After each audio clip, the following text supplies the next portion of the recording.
It's 6:03. This is originally,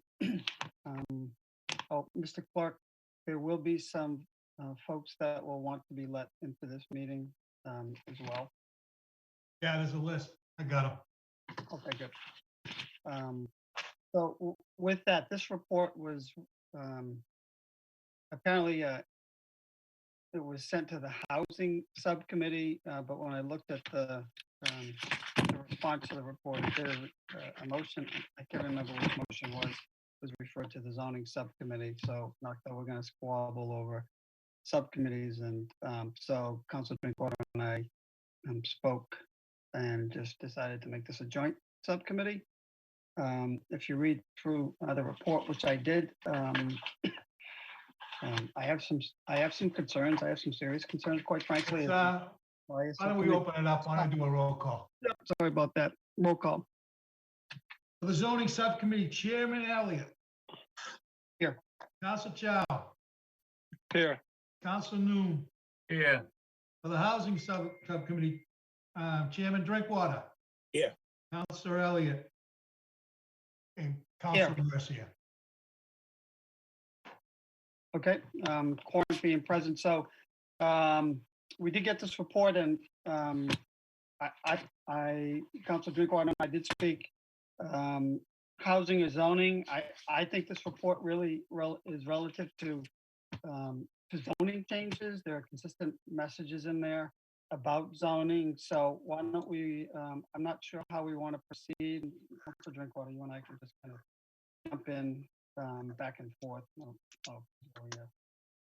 We can both sort of direct the meeting as it's a joint meeting. So I don't know what your thoughts are. I actually think you may have had a similar motion, if my mind serves me correctly, Councilor Drinkwater. Maybe that was originally referred to the zoning subcommittee. But with that, I'll go to you, Mr. Chair, and then we'll just take it. Thank you, Mr. Chairman. I think this report provides a number of good ideas to create more housing in Lowell. There are a number of ideas in the report that I do like, and I think there will be more time later on for us to individually opine on which ideas that we support, which ideas maybe we have some concerns about. But what I'm kind of hoping we can at least agree on as a premise is that housing affordability and housing supply are an issue that we do need to address. The report lays out a number of different statistics that show housing affordability is a growing problem within the city. It's one I agree with. It's one I hear from residents about. And it does kind of tie in how the supply of housing and how the current supply isn't really keeping up with population growth is contributing as a main driver of rising costs. So I think unless we're resigning ourselves to just ever increasing unaffordability, then I think we do need to find ways to address supply. And in a small city, I don't know if it was being in this meeting or the last meeting, Councilor Elliott or Mr. Chairman, you referenced, we're 13.4 square miles, but we're a small city. So to address supply, I think to some extent that is going to involve thinking about ways to add density, but with ways to do it that respect, the character of neighborhoods, that do it responsibly when it comes to, managing to provide services and traffic and things like that, but also doing it in a way that's fair across all of our neighborhoods. So we're not asking for wholesale change in any one place, but that nowhere should be exempt from at least some form of incremental change. So I'm aware there's a whole history here when it comes to some of these issues. A number of things have been brought up in the past and ultimately not acted on for one reason or another. But as we hear about this report, I guess my one hope is that we can keep an open mind when it comes to this discussion. Like I said, I think this is the start. I'm hoping that through these two committees, and whether it be continuing through a joint process or individually, we'll kind of do a deep dive into the number of different issues that are brought up in this report. So I think this is something that should play out over time. But I am hoping that we can keep an open mind to a number of things in this report. I think there are a number of good things, and like I said, I think if we are looking to continue to grow as a city, which I believe we all want to do, I think we have to find ways to add housing, or else if we are going to continue to grow without adding housing, we're really just trying to force more people into existing housing, which also puts a strain on services and traffic as it is. So with that, I think we can open it up. I don't know if members of the subcommittee wish to weigh in, or we have at least one, I think, maker of the original motion here. But anyway, look forward to hearing a little bit more about the report. Yeah.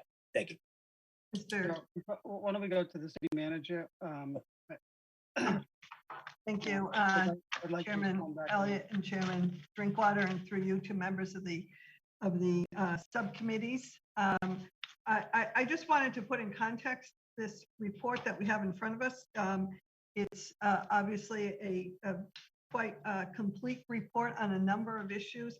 And just by way of background, this was prepared in response actually to a few motions from city councilors. I know Councilor Noon had a motion. I know Councilor Rourke had a motion, and there may have been some others asking the administration to report on methods of increasing affordable housing in the city. And so this report, I want to make clear, there's no actual recommendations being made by the administration at this time. It's really informational for the council. So the council has the opportunity to view all of the different options that exist, whether they're the right fit for the city, that remains to be seen. And yet to try and just make certain that the council is aware of what, if any, options exist for increasing affordable housing in a city. And I do, of course, recall, as I know many of us do, the last go round at zoning in 2004, in the couple of years leading up to it. It was a long process. And again, it's important, as has been mentioned, that things be deliberated and considered in getting it right for what's right for the city. And just one other thing, I know Eric is here and his team, but I do want to mention the housing choice bill that was signed and I believe was actually signed into law after a lot of this work a lot of this research had been done. So it's not included in this report, though we did include an update on the housing choice bill. So it's an important component as well for the council to be aware of the new housing choice bill, what changes there are and how it may affect some of these issues in the city. But it's separate because as I said, it wasn't finally signed until after the bulk of the research was done. So with that said, Mr. Chairman, I know Eric Slagle is here to present or answer questions, however the subcommittees want to proceed. Sure. Why don't we just have Mrs. Slagle present, and then we'll just go through the various members. Let me also recognize Councilor Conway has joined us, Kara Keefe, and of course this is Councilor Noon is here as well, Councilor Chow. So can I just ask Councilor Mercy is the only one from the subcommittee not here. Okay. So no objection, Mr. Slagle, and then we'll just go to the members of the subcommittee. Thank you very much, Chairman Elliott and Chairman Drinkwater. As the council members that are here are no doubt aware, in the fall of last year, City Council approved a motion by Councilor Noon and Councilor Rourke for the city to take kind of a deep dive into ways that we could attempt to achieve more housing availability in Lowell. We made a relatively brief presentation to the zoning subcommittee in the fall, and at that time there were some questions that came up about providing some more data-driven analysis of the need for housing in the city, as well as the promise from staff that we were going to do a much more comprehensive report to talk about the various options that we discussed briefly last year. So that is kind of what led us to this this report. I know that it is voluminous. I certainly hope that folks did have a chance to take a look at it. For the people joining us from home, I would like to share the report to my screen, if that's okay with the subcommittees. I know that some of it's a little bit dense, but I think some of the charts that are included as part of the report might be helpful for people to visualize some of the things that we would talk about. As I mentioned to both of the chairman of these subcommittees, I think the best thing to do is to not try to power through this report in one sitting. It's a lot of information. I think it probably makes more sense to break it down by sections and try to get through sections in a reasonable amount of time to give people the ability to ask questions and get feedback from the subcommittee, and then kind of move on from there with the information, and maybe continue this joint subcommittee, or however the council members want to do it, continue it to another date when we can proceed to the next section of the subcommittee report, if that makes sense. So let me just share my screen very quickly.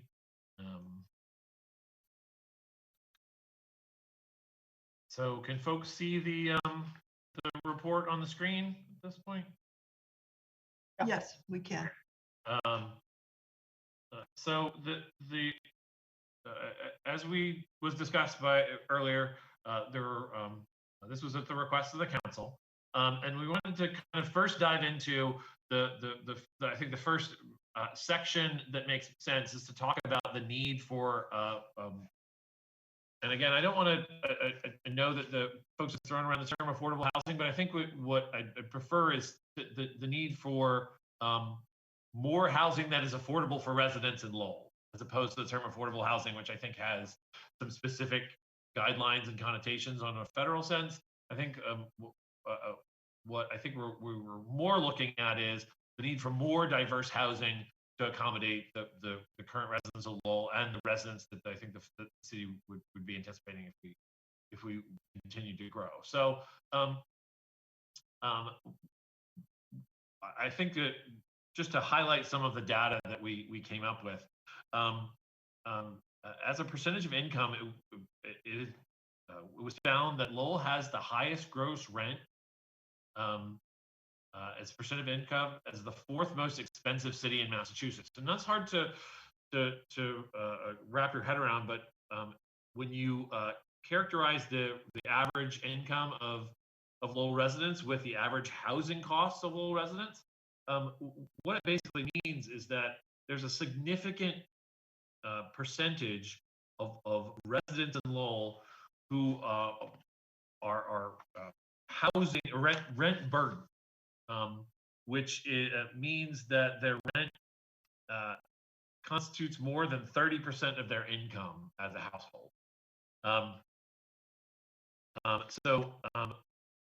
In Lowell, currently approximately 60% of households are renters. And of that percentage, 60% of households in the city, over half of them would be considered rent burden. That is a kind of a startling statistic when you look at, I think anybody who's ever bought a house knows that there are very strict guidelines under mortgage qualification for what kind of percentage of your rent you would be, or what kind of percentage of your income you would be spending on your mortgage payment. And what that means is that 60% of the households in Lowell that rent, over half of them would probably not be able to qualify for a mortgage of the same amount that they're paying in rent, because that 30% is the threshold that banks typically use to check to see whether or not you are eligible to get a mortgage. And so what are the reasons for that? I think one of the main reasons that's highlighted in the chart that you can see on the right side of the screen right now is a lack of produced housing units over time. And I think if you see the chart, I think that we all know what happened between 2008 and 2009, the dramatic drop in housing per unit production from 2005 to 2008.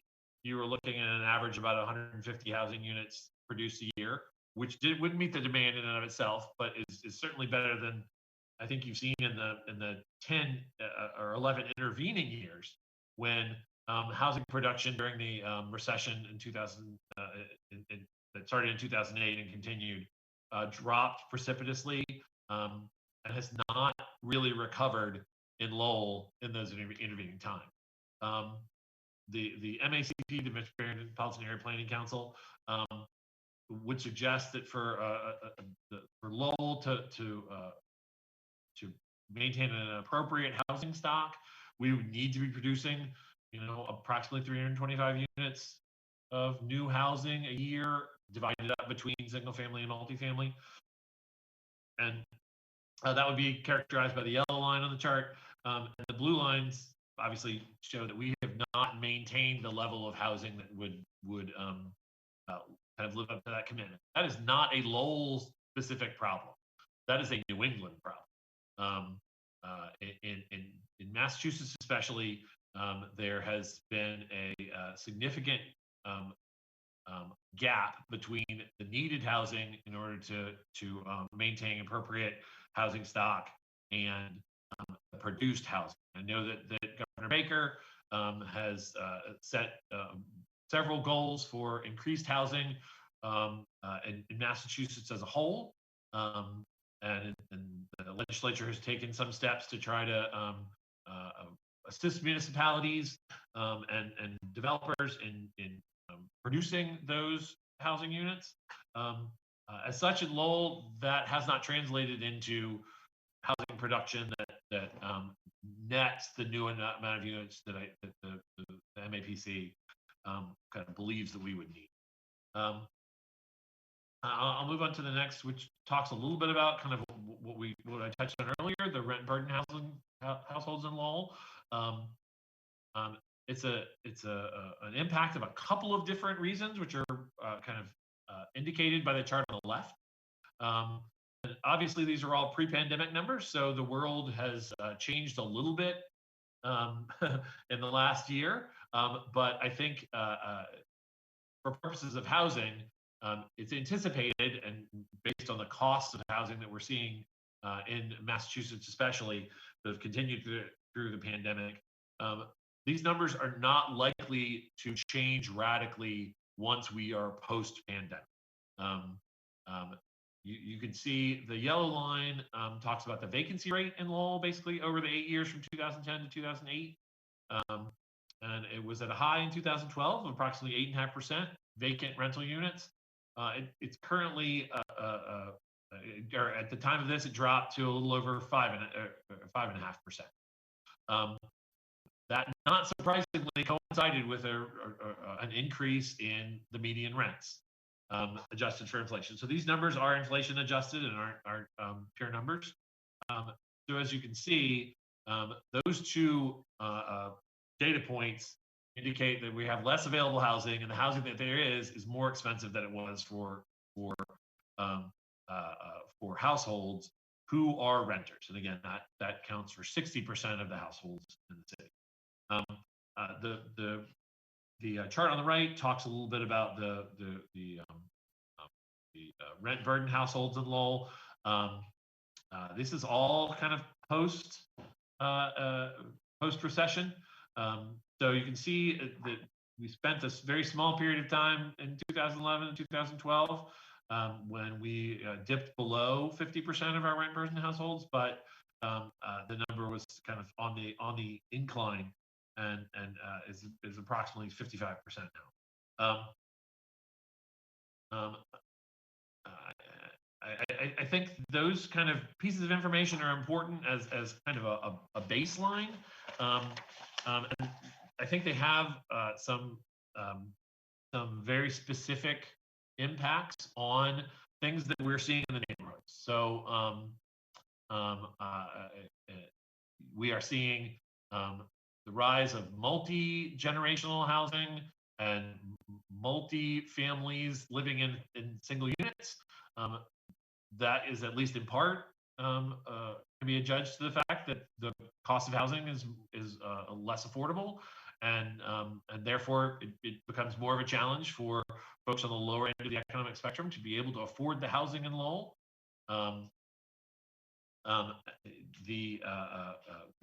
That It's like, sure.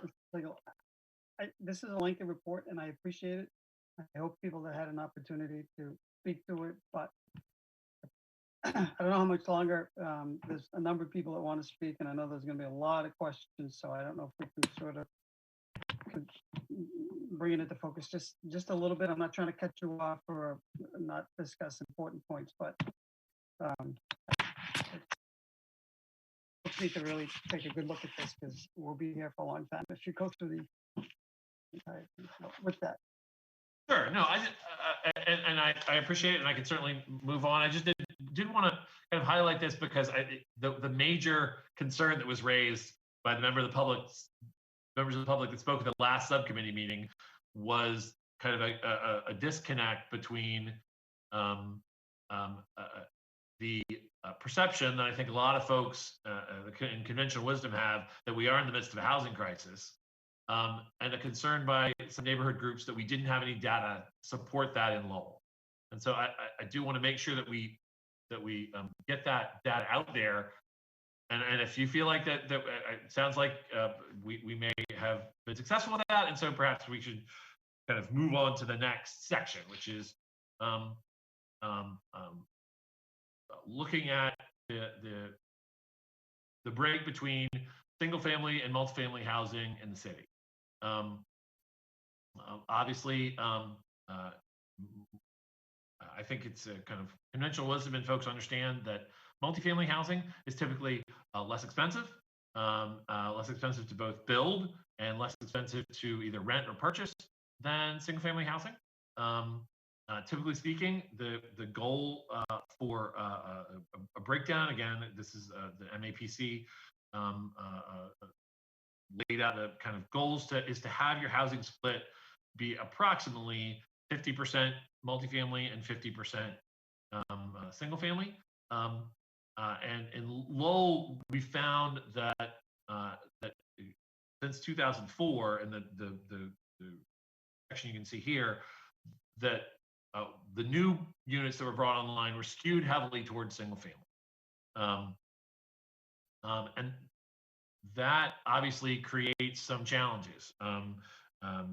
It means that, as I think Councilor Elliott pointed out, I don't remember if it was the beginning of this subcommittee or the end of the last subcommittee. Lowell is a 13.4 square miles. A large chunk sections of Lowell are relatively well built out, and so when the number of units that you are building is skewed heavily towards single family, then that's the land use is being absorbed for single family structure. And whereas the same amount of land were absorbed for multifamily structures would generate more units kind of per acre than single family. So I think the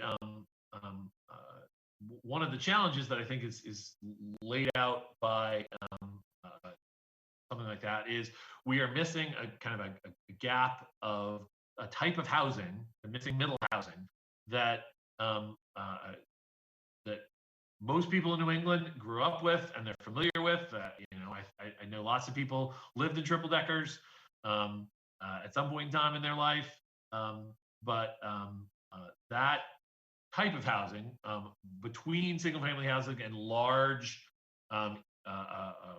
multi-family apartment buildings is what there is a challenge to find appropriate space to build it. And that's, again, this is not just a Lowell problem, it's a Massachusetts problem, but it's especially prevalent in Lowell, where we have pre-existing neighborhoods that had this stock of housing, that at this point in time may not be able to support it because of either being already built out or because the zoning doesn't currently allow that housing to be built on the same kind of size lots that it was built on previously. Kind of moving on to the specific menu items. And again, I preface this by saying, but to echo the city manager, this is not a suggestion of proposals that the city should just adopt wholeheartedly, but rather a menu of things that the council could take a look at and choose from in an effort to try and see what would make the best fit in Lowell. So there are several zoning reforms that you could do in order to improve the availability of housing in the city. And the first is rezoning. So, I think what probably makes the most sense is for us to kind of maybe discuss rezoning and then open it up for comments or questions about the things that we've discussed, and then move on to the next section if we have time. If that. Oh, Councilor, Madam Manager. Yeah, Mr. Slagle, Mr. Chairman, this might be a good place to break. I think there's a lot of detail in each of the next sections, and just to make sure people have an opportunity, there may be preliminary questions, but I would anticipate the council will have to, or the subcommittees will have to have further meetings so that we can discuss in greater detail each of the proposals. It's up to the subcommittees, but I just make that suggestion. I think it gets pretty dense in terms of each possible change. Yeah, I agree. I'll just speak in the Council Drinkwater. I think it makes sense, and that's why, Mr. Segal, I wasn't trying to cut you off by any stretch. I just think there's a lot of information there. People have attended, and I think the manager does make some sense. And I just so with that, and I just want to suggest that I think this is mostly housing, so I don't know what the plan is to take what chunk and what piece, but to me, as we move forward, if people have read through this report, the significance of expanding affordable housing, and I just want to address this before we go to the speakers. Nobody is opposed to not having options of affordable housing. I consistently will be. My point is we're getting to the point where, and I know we look at MAPC and what we're supposed to, if we stayed on their trajectory, I don't think it's a reasonable achievement to try to meet. And so with that, no one's talking or suggesting, Councilor Drinkwater, that we don't want to talk about unaffordability. That's not the case at all whatsoever. That's why we're here. That's why we're discussing. I just think we need to be, maybe I've been here a long time and I understand the zoning changes we have made and how effective it is and how we can proceed very cautiously. That's all. So I'll stop there. I'll go to Councilor Drinkwater and then suggest perhaps we go to the zoning section if members want to speak. No comment at this time. Happy to open it up to the further comment. So Read up the names if you want me to. yeah, members of the public, please, you have read the report, and we didn't want to get into the report too, so long. This is a multi-meeting type of, in my opinion, but I think when we talk about zoning, that's certainly issues that I have heard. So Mr. Clerk, why don't we go with that? All right, Alan Saber. Excuse me. Alan Mr. Saber. One. Pat Vondell. Got on mute. Just unmute, please. Yep, you're on. You just have to unmute your audio function. There we go.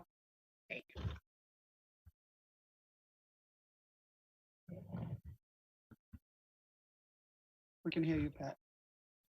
Okay. Can you hear me now? Yes. Okay, good.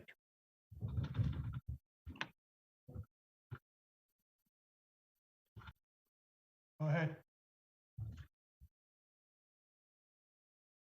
You're talking to me that I can go ahead and start making a comment? Please do. Oh, okay, thank you. I didn't realize that I'd get on and be able to make the first comment. Thank you very much.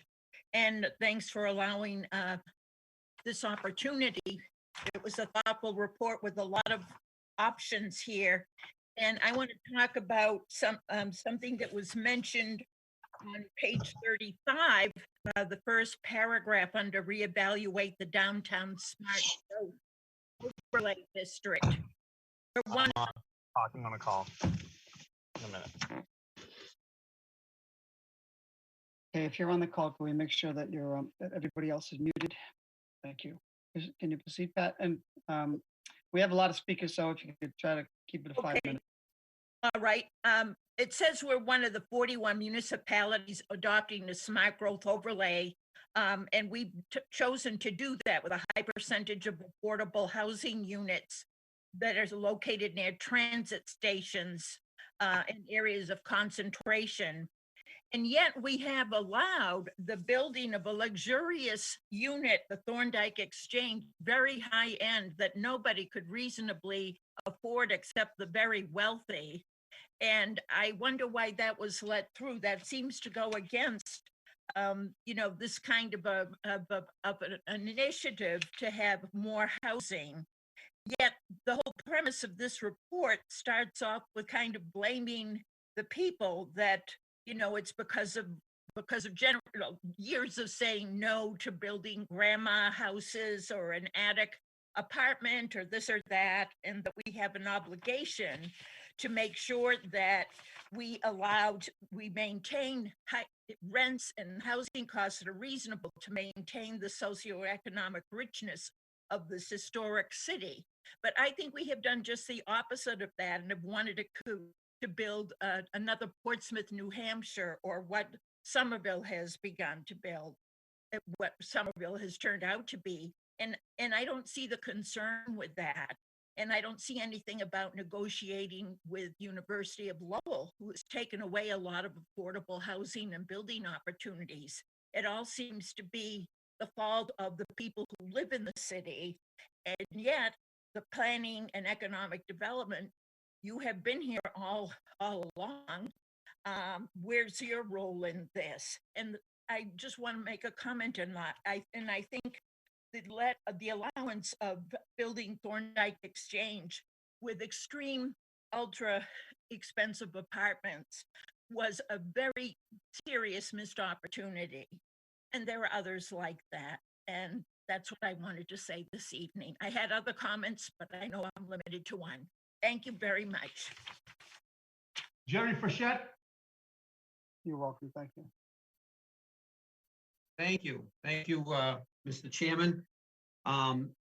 Just, looking over the document, and I did work with Jared, and it's a very thought-provoking document. But there are certainly some, I think, some very serious implications in some of the items that are in the document. And for my part, in the original master plan and the rezoning, just to tell you, I did serve on a panel with George Prowakis, Adam Backey, and myself at Holy Cross at the Citizen Planner Sessions in 2006. And the name of the session was Building Community Consensus, Lowell's Award-Winning Success. And it was really the process that was put in place to revamp the entire zoning code. And for my part, for what it's worth, I was probably one of the most active residents in the city of Lowell at the time. And, a big portion of that, the big portion of the items that are suggested to relook at in here was to preserve neighborhood character. And if you look at Sustainable Lowell 2025, neighborhood character is still a top priority of residents at that time when that was done in 2011. The original master plan going back to 05, in that time frame, neighborhood character was critical.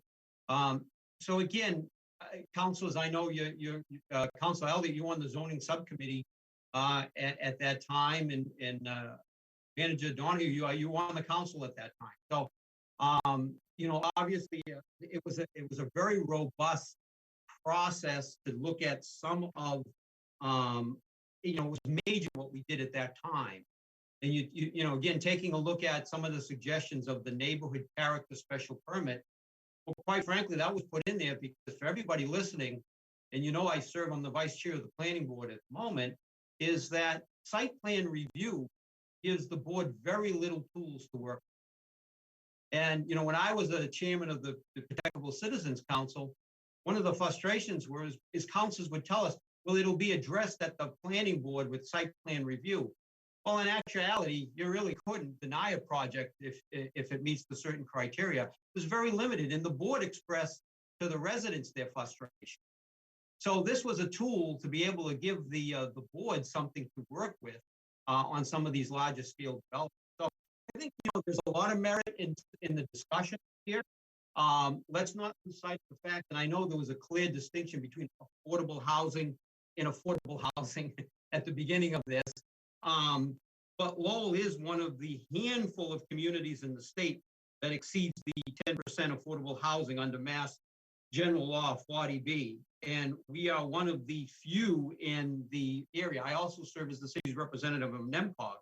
And we are, the very few of our surrounding communities come close to that. And so when we talk about looking at a lot of the proposals in here, I think it's worthy of discussion, but there has to be a very robust process. And I say that in many ways, I feel like I'm preaching to the choir, to the people in charge here. I mean, Roddy, Councilor Elliott, you were aware of the first, the process we went through as well as Manager Donahue. So that's really what I wanted to express here. Thank you for the time. John Hamlet,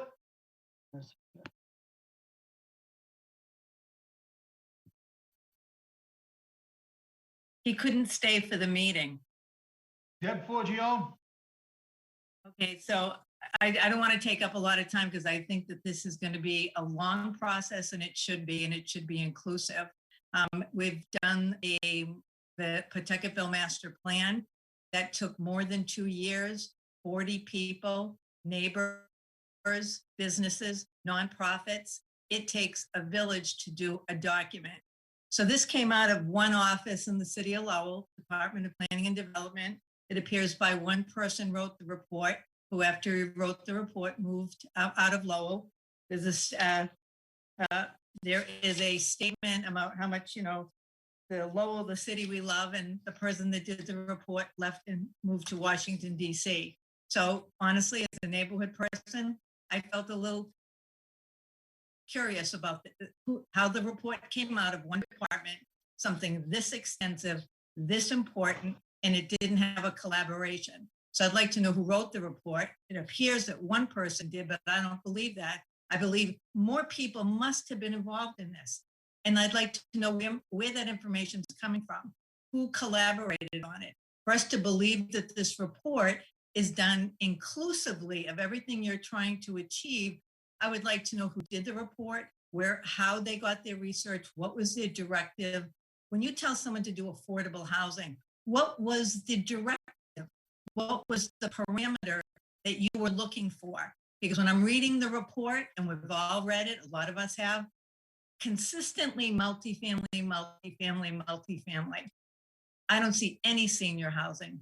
I don't see any veterans housing. I don't see any of that in this report. And I'll leave with the one last thing that I find so curious in a affordable housing package. And I've been to zoning meetings, endless nights away from my family. And for us to read issue zoning amnesty for illegal units, how does that make affordable housing? Because what you did right now by passing this out as of tonight, people should go and open a legal unit right now because around the corner, there's going to be amnesty. So open the door. Amnesty for illegal units does not give you affordable housing. Thank you. Curtis LeMay,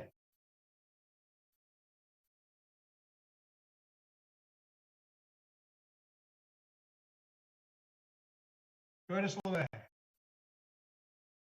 Tom Flynn, Mr. Lemay, are you on the phone? I think he was gonna call in, but. Okay, Tom Flynn,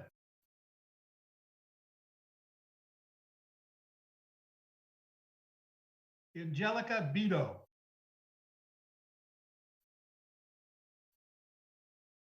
Brian Mead,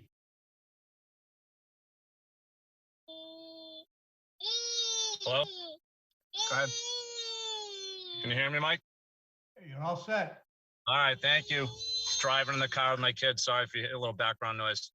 No, I think this report is very well needed on the city. I think there's a huge housing crisis going on right now.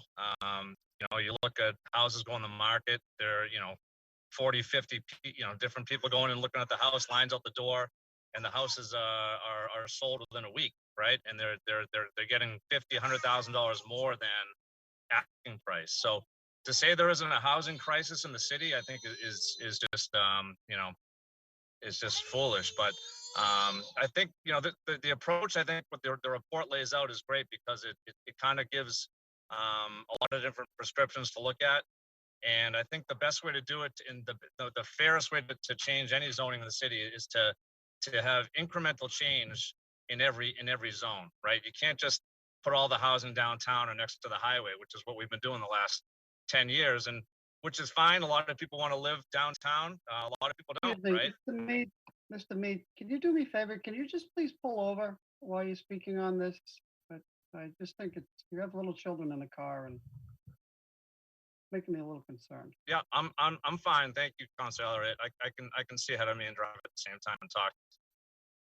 But so I think if you have incremental change in every zone, that's the fair way to do it. And you don't want to have sudden radical change in Belvedere or the Highlands and have skyscrapers going up, right? You just have incremental change. So maybe a single family zone, you'll have multifamily zone, right? Or you have accessory dwelling units. I mean, I know a lot of retirees who are 60s, 70s, who have big 4 or 5 bedroom homes who would love to be able to sell them and cash out, but they can't because they have nowhere to go, right? So if you allow the accessory dwelling units in the single family neighborhoods, they could downsize, sell those homes, move into the small 1 or 2 bedroom, cottages on their property, make them owner occupied.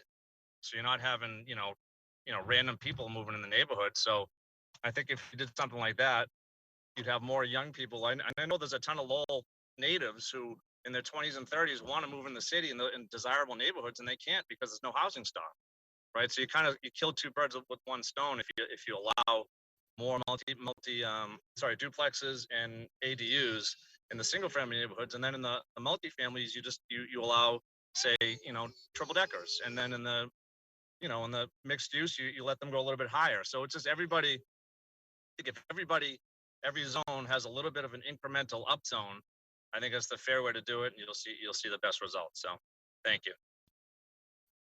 Thank you. Louisa Bonham,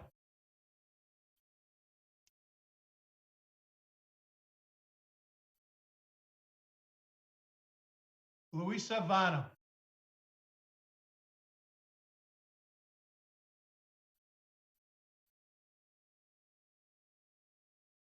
I see she is on. I'm not Yeah. sure if you can hear us. I think a lot of people did not understand that tonight that there'd be a forum that they could speak and have something ready.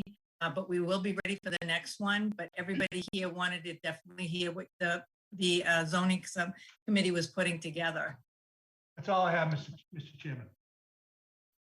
Okay, thank you. Why don't we go to members of the both subcommittees?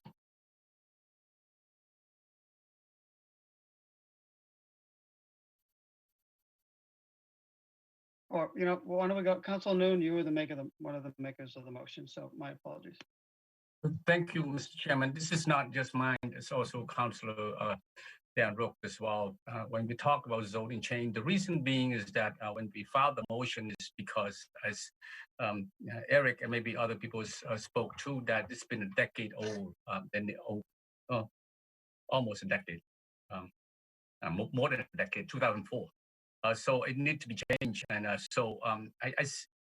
Chairman, I thank Eric, first of all, and his team for the report. there's a lot of good suggestion in this report, Mr. Chairman. But trying to go through it, this report in one meeting will not, you would agree, that would not do us a service at all. And not everything in this report I would agree, but I agree with a lot of speaker that any change we must respect the characters of the neighborhood. We must engage everyone in the discussion and to make this zoning change, because zoning change and housing is go hand in hand, basically. More housing, because if you heard earlier on your subcommittee that you chair on the transportation, on the transportation, but it has to do with master plans that talking about the pressing need for more housing, and that's going to be a discussion going forward. That change in housing also have to address the zoning change as well. And in the report, there's a number of suggestion made, which I like, and if time allow, but I'm sure probably the next council meeting, the next subcommittee meeting, Mr. Chairman, with regard to the extend the downtown mixed use, the DMU zone to Dutton, to Jackson, to Middlesex, to Appleton, and so on. Because that seemed to be area that also talk about with that extension of DMU, the downtown mix unit will allow builder to build more housing in that area. The other things too is that I like to hear more on the zoning amnesties and what impact is that going to have on the city. I mean, allowing those who go in and either be intentionally or purchase it as houses that already, not conform in terms of adding room to the basement, attic, and so on. So what are the pro and con of to that suggestion? So there's a lot of questions. There's a lot of good thing in this report, but also, as I said, not everything in this report I would agree to. So I'm looking for more dialogue in this, Mr. Chairman. Thank you. You're welcome. Other comments? Council Chow, Council Conway, Council Samaras, Mr. Chairman, Council Chow. thank you, Mr. Chairman. I just want to make a quick comment, but before that, I know that one of the makers of the motion was Councillor Dan Rook, and I spoke with him early this afternoon. He said he would like to be on tonight, but he's out of town, and he is watching this program on his own live as well. My comment is pretty much, I agree with Mr. Chairman's comment earlier and Councillor Nguyen about the complexity and the length of this report. And it's very important to discuss this report, but we cannot solve it in one meeting. If I could make suggestions, I don't know if Madam Manager, if we could make this more of a we could do a meeting like this, a subcommittee meeting like this again, or do more like a public forum where we can invite all neighborhood groups to be part of the meeting, and more of a question and answering session rather than a presentation. I know Mr. Slago made a very good presentation, but it is a very long report, and tries to do a presentation of report and at the same time trying to hear the residents' comments and answer their concerns. I think it's just too much in one session. So I don't know if this has been a form of a motion or not, Mr. Chairman, but I would suggest make this a public forum and invite all the neighborhood groups across the city, Centralville, the Highlands, Belvedere, South Low, downtown, and the Acre. Maybe we can have one huge forum that we can have a listening session and questions and answers. Thank you. City Councilor, may I say something? Yeah, go ahead. This is Pat Bondo. I don't think that the neighborhoods just want question and answer after your presentation. I think we want a discussion. We Yeah, want a okay. discussion, not I just. think that's what, Mr. Chairman. Absolutely. I'm sorry, Madam Yeah, Manager. we're- That's we're- just exactly we're fine. what I have in mind to questions and answers and discussions. Just to get everyone's feedback as well. I think it's important to spend a lengthy time, as Ms. Forgione mentioned before. The Pawtucketville neighborhood master plan took 2 years and with many people involved. So I think for something, a master plan for the entire city, definitely you would want inputs from every neighborhood, and it should be equitable, as Councillor Drinkwater mentioned in the beginning of the statement. It should be across the board in terms of how to really manage it, because a city like ours, we are the fourth largest in the Commonwealth in terms of maybe our population, but I think in size we're much more dense than many other cities. So that would be my suggestion. Thank you. Mr. Chairman. Also, Madam Manager. Yeah, thank you. If I could, I just want to repeat. So there is no recommendation from the administration to change zoning. I want this to be perfectly clear. That's not to say the council may not decide to take up certain things.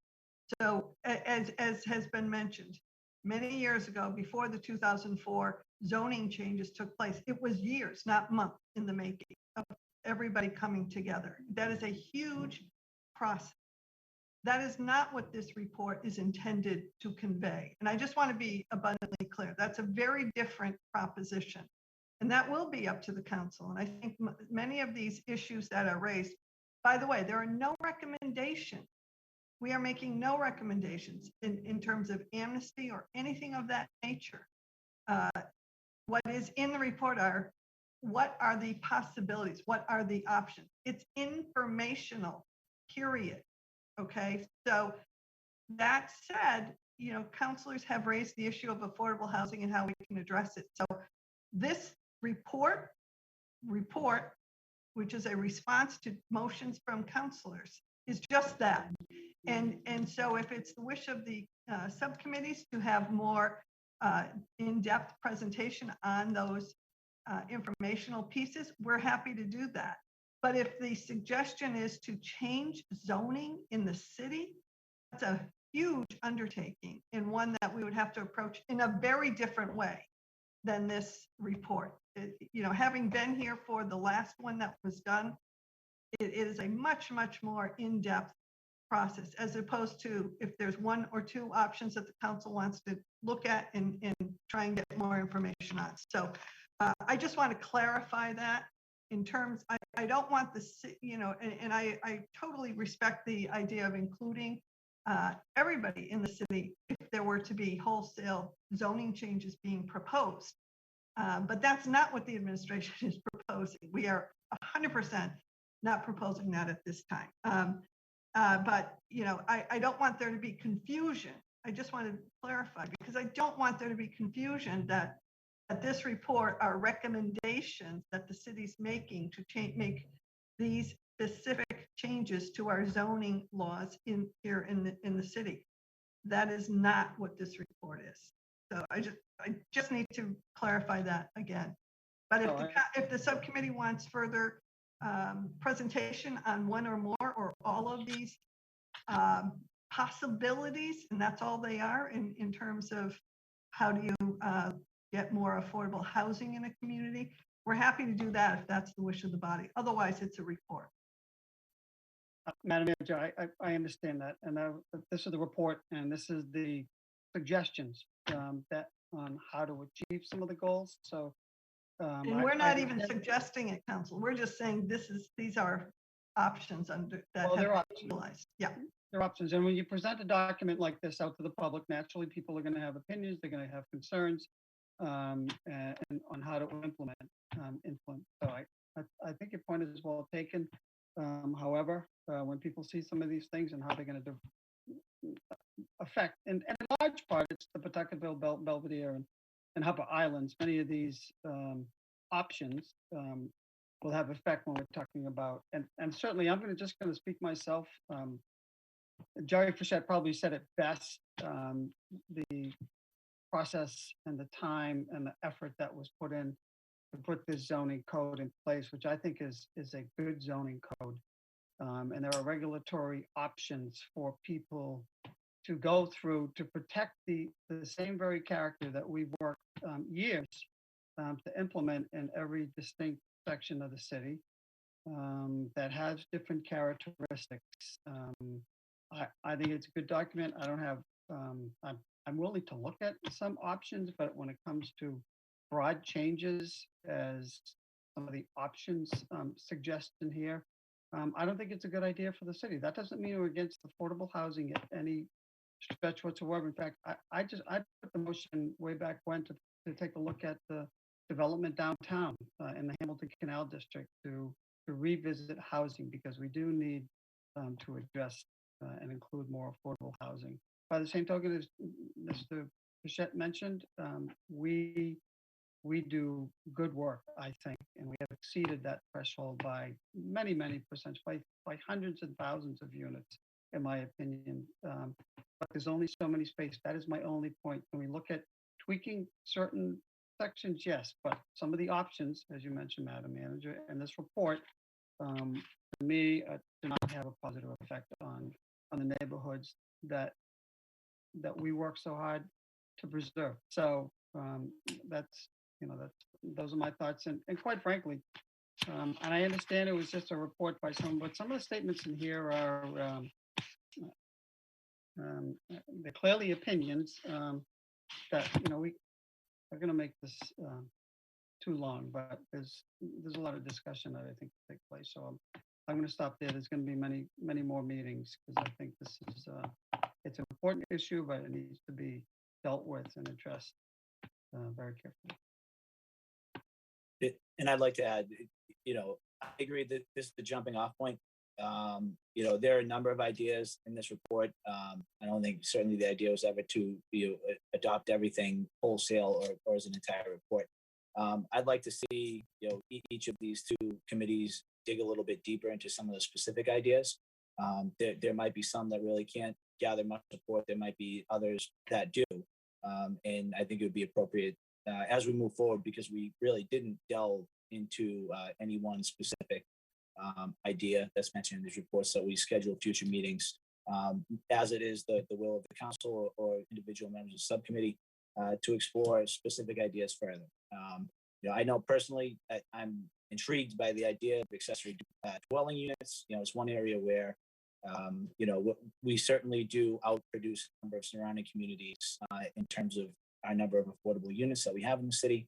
We are in somewhat of a minority in terms of, essentially not allowing accessory dwelling units. I'd like to, schedule a meeting that maybe just looks at that idea and others in this report that I think there's been interest in the city prior to now. So I think I agree with, what has been the consensus of everyone who spoke here tonight, that this is the beginning of a process. It's a process that I do hope continues, and that I hope, there's a few things that, people may disagree with as an idea in the report, that we don't dismiss it wholesale, that we look at things that we might be able to implement. So anyway, look forward to continuing the discussion. Thank you. Anybody else? Council, Ms. Forgione?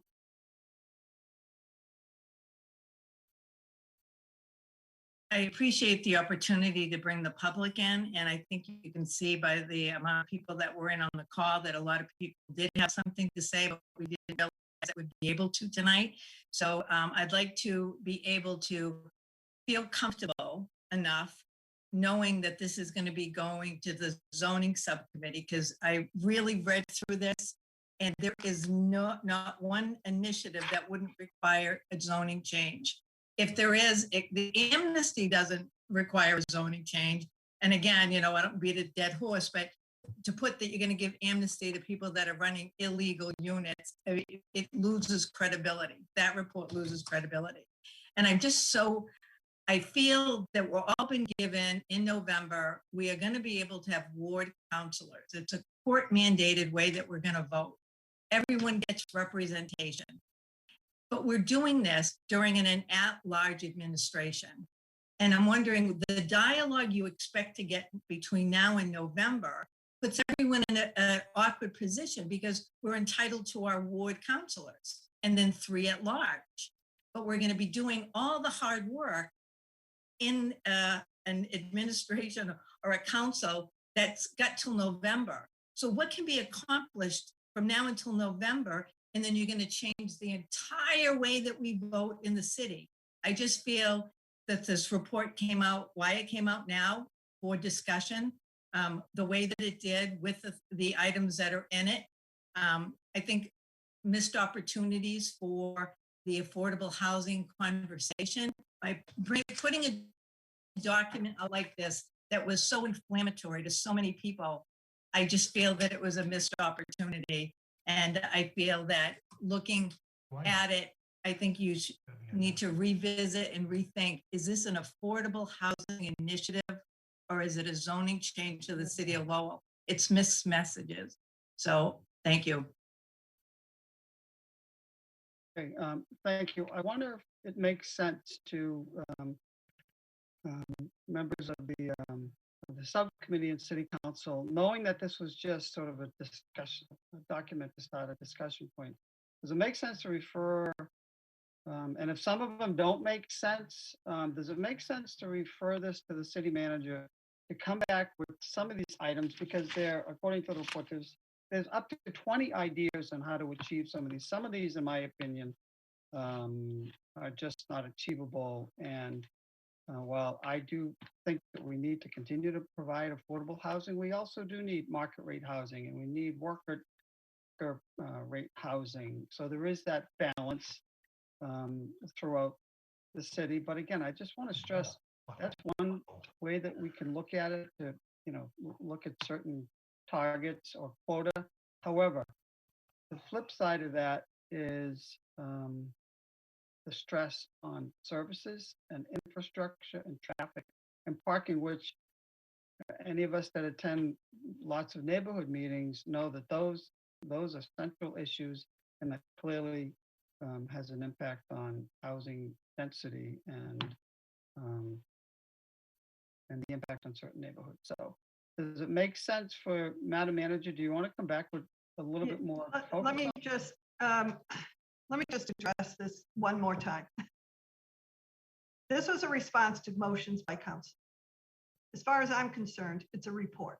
If the council wants to pursue zoning changes, then we can have that discussion. That's not our recommendation at all. I would recommend that the next meeting, I don't see, we're not recommending any of these changes. So if to spend a lot of time going through them, unless the council wants to do these changes, I think is wasting a lot of effort, to be candid. If there are specific ones that the council wants more information on, we're happy to provide that.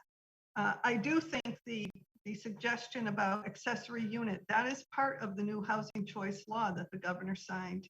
And I think that may be a good presentation. How does the new housing choice bill affect Lowell? And what are the options under that as far as the accessory unit or any other changes that the housing choice bill, because that's something that the governor, that has become law. So that would be my suggestion. I'm concerned about spending a lot of time and grade on specific issues that there doesn't seem to be an appetite to pursue.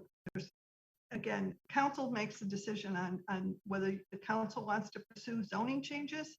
But again, that is not the intent of this report. And, you know, it is simply was an informational report in response to 2 motions.